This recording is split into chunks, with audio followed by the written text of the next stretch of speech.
Sometimes people found her floating upon the waves. Her samadhi is a fantastic place. And there is one particular devotee, his face has become exactly like hers.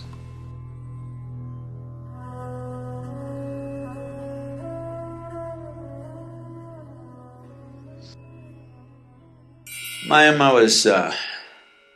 nobody really knows where she came from, but looking at her physical features, most probably she came somewhere from northeastern states, either from Nagaland or somewhere where the features are mongoloid. She could be from Tibet for all you know, because I think she never spoke, is that so? She never really spoke. So she was in the town of Kanyakumari, which is the very tip of southern India, the Indian peninsula. So she just wandered the streets like a beggar. She walked around, but with a different kind of pride in her. And all the local dogs gathered around her and became her friends. So she had built a whole dog family because she fed them. Whenever she got any food, she naturally fed them, even if she didn't eat.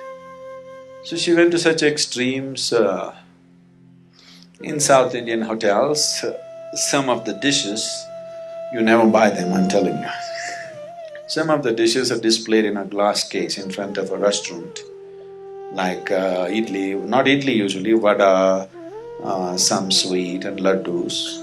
These are usually done on a holy day like a full moon day. They are today special. So she would go to that extent that she would grab this food and throw it to the dogs. So there have been incidents where a few times she's been beaten up and abused and everything. So she was getting the social harsh treatment because she's seen just as an irresponsible thief, not as a saintly person, because nobody could see anything saintly about her. Because a saint means he must be dressed in such a way, there must be 3 lines on his forehead and he must say the right things and and he must be lifeless. But she is punky. But sometimes people found her floating upon the waves.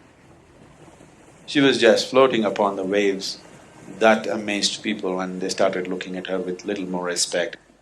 Later on, some person who was involved in her old age, he brought her to a place called Salem, and she lived there and she died there. She left her body there.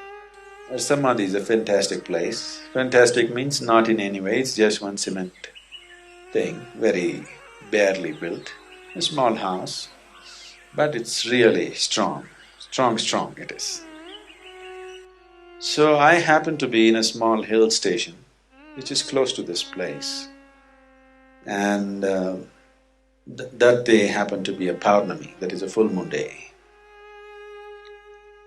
So somebody was talking about this Mayamma, her samadhi, and many things I had heard about her from many people. So we thought we'll drive down from the hill and just go there because it's Paurnami evening, let's see. And somebody came and said there's something special happening there on Paurnami evening. So when I went there at 5:30 in the evening, there was nobody. So we went in and sat in a small room, just 10 by 10 kind of room with a large picture of hers. She looks totally weather-beaten, like most of the Tibetan women, just about the same kind of face. But it's explosive, that place. And there is one particular devotee. This is a man about 50 years of age at that time. His face has become exactly like hers. This man is a Tamil man. He can't have Tibetan or Nepali or Nagaland features. He's a Tamil man. His face is almost like hers. Just the same his face has become. This is what devotion can do. Devotion is always the quickest way because when you create unwavering emotion towards something, everything in you just gets focused. Not just your emotion, your mind, it takes it off completely. Your physical body also gets oriented towards that, your energies also get oriented towards that. And this man reshaped his face just like hers. His love for her is such. And I thought, this is an incredible man. Devotion just means this, it's become a one-pointed consciousness. It is not wavering here and there, it's just one way. Once everything that is there in this being is put in one direction, things will happen in ways that you have not believed possible.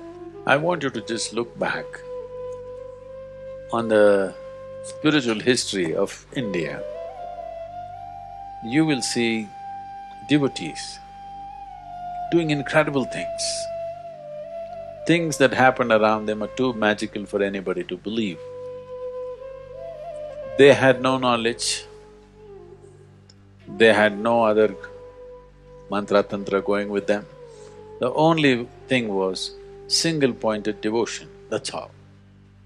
Things that happened within them and around them are too magical for anybody to believe. Incredible things happened around them. And millions of people were moved simply by their presence. All they had is single-pointed devotion.